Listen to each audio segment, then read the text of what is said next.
So, Robbie, how would you describe your role within the team's offense?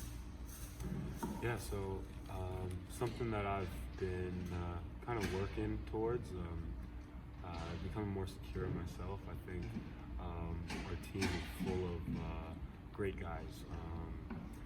Everybody's super unselfish. That way, everybody's just like an interchangeable part. So, for example, like tonight, they were really keyed in Abu, and so I don't know how many assists he finished with, but finished with a lot.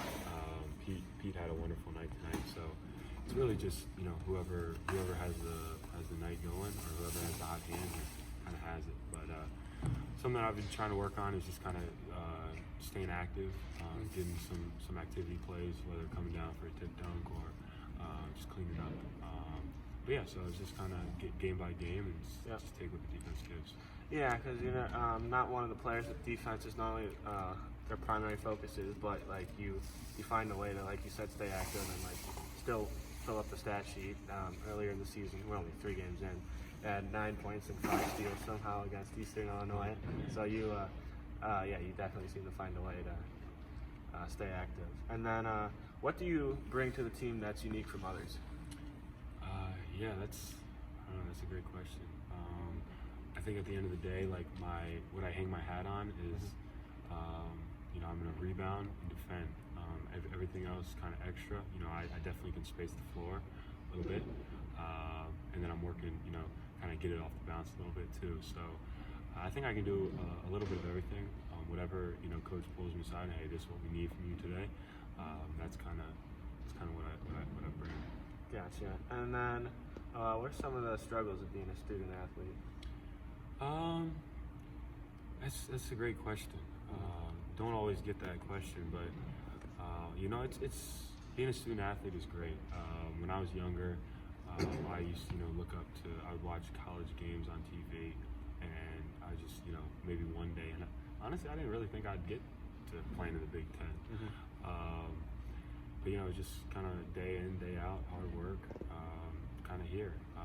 So definitely challenges you, time management wise, but just like the more you kind of get involved with something, the easier it becomes, I would say. This is my 3rd year at school, so I kind of have a good rhythm. I know, when to lock in on my schoolwork assignments. I know how to manage, getting extra skill work, but also I know, when to have some fun and relax and kind of kick my feet up and play with my dogs. Yeah. That's a question further down the list. Who was your favorite college team when you were younger? Because you're from Virginia, right? Yes. So it's a great question. In Richmond, in Virginia, where I grew up, I think I was in 5th grade when VCU made their tournament, or their Final Four run. But really, in Virginia, it's you're a Virginia fan or you're a Virginia Tech fan. Yeah. And I never really had one of those allegiances. I never really I would kind of just watch basketball to watch basketball, just kind of for a good game. I didn't have a team growing up, which honestly made it easier, or made coming to college unique, because I didn't have I want to go here. I just fell in love with Northwestern, and the rest is history. What did your choice come down to between schools? So it was Virginia Tech, Georgia Tech, and then Northwestern were my 3.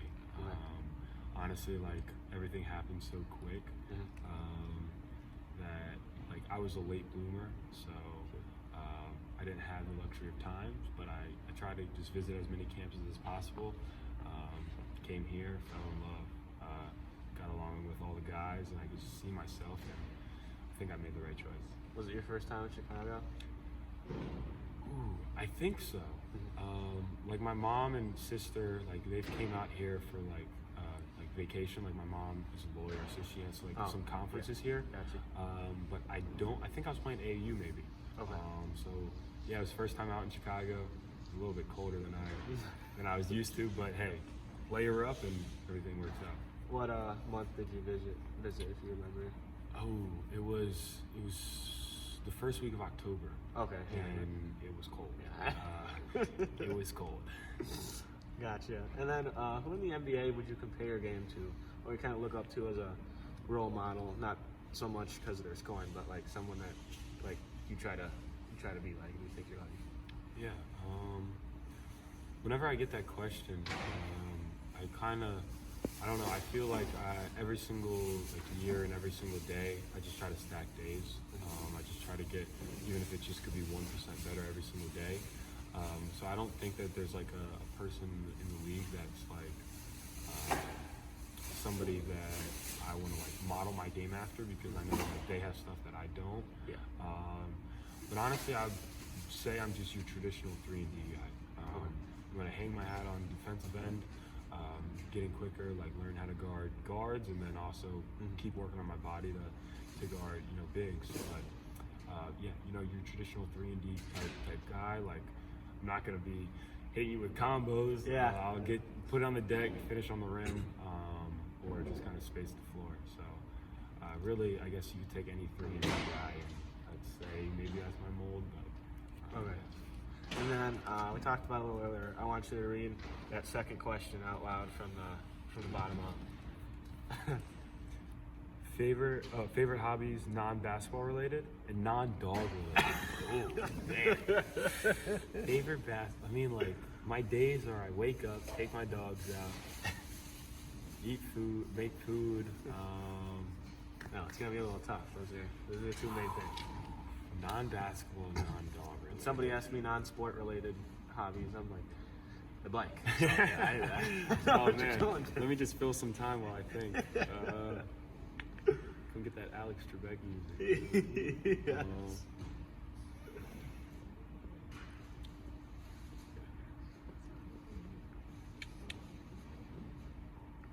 Video games, going out.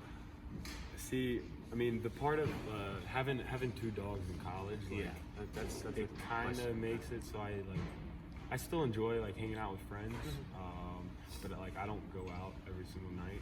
Like, I'm either in the dog, like with my dogs, I bring my dogs to the gym. I might say cooking. It's new. I enjoy cooking. I sometimes lack what to make, but I would say just learning like new recipes or like simple stuff to make. Did you ever take a class on that in high school? Or? I didn't. I started cooking last year. Okay. Last year I moved into an apartment, and I had to do my own laundry, cook, clean, all that stuff. But like, I was fortunate growing up. My mom, dad, sister did everything for me. But yeah, so like I went home after living on my own, and I like made my sister a meal, and then like afterwards I was cleaning up, and she was like, "Well, who are you?" So yeah, I'll say cooking. Okay. And describe your dog journey. That's what I'm saying. You're a big dog guy. Where'd you start with that, and how were you able to?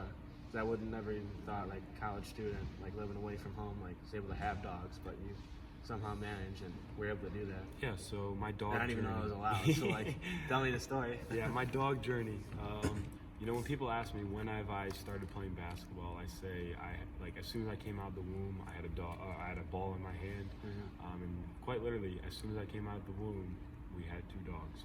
My mom had a dog in college, and my dad had a dog in college, Macon and Tanya, and they, I guess, started my journey. I guess my parents helped foster the love of dogs, and then so I'm the youngest. I have an older sister, so I'm the baby, and the baby kind of gets what the baby wants. So when my parents split, my mom got another dog. I kind of joke and I say like it was kind of for the best, because then we could have two households for the dogs. And then so we had Shine, which was a black lab with my mom, and like my aunt had or my cousin had Jack Russell puppies. Okay. And I like begged. I was like, "Mom, please, I'll never ask for anything again." So we got a Jack Russell. that also changed the whole trajectory, because before that we were big dog people, like only big dogs, like gotcha, only gotcha. labs, and then we get a 20-pound Jack Russell, and it's like changes the game. Like we're not sizist anymore. And then Smokey, my little 5-pound Chihuahua. Again, my cousins had Chihuahua puppies, and I would play with them. Like How tiny are Chihuahua puppies? really small, like I could probably fit like 4 of them in my hands. And yeah, so that kind of fostered it, and it was always like I was always pressing on, but like we should get another dog. Da, da, da, da. When I always knew that I wanted to bring Smokey to school. So when I had when I knew I could get an apartment and off campus housing, the first thing it was like they need to accept a dog. Yeah. And the spot that I was at last year could have had 1 dog, and then I was like, well, I think Smokey should have a friend. Yeah. It makes sense. And then so the second spot, like when I was looking for dogs, like they needed to allow 2 dogs, and so there's a pattern. Don't think, I think I'm capped for right now, but best believe as soon as get out of school, or be looking to expand the family. What's the daily life like with basketball, school, and the dogs? Like, how do you separate that time? Yeah, so in the mornings I'll wake up, take the dogs out, get some food. Usually I make them their breakfast, or I pour their breakfast, and then I make myself breakfast. I take them out before I come in here in the mornings to either lift or shoot. After that, I'll go get another breakfast. Come back to the crib, let them out. I try not to. I mean, it makes it so easy. My apartment is literally right across the street. Oh, okay. So I'm able to either stop in right before practice or right after practice. I try not to let them be in the crate for 3-4 hours at a time. Maybe that might be the cap. Practice is a little bit longer, but yeah. So it's just kind of taking them out as I can, and then I'll bring them to the facilities whenever I shoot. Run them out, try to get their energy out. So yeah, that's probably day to day.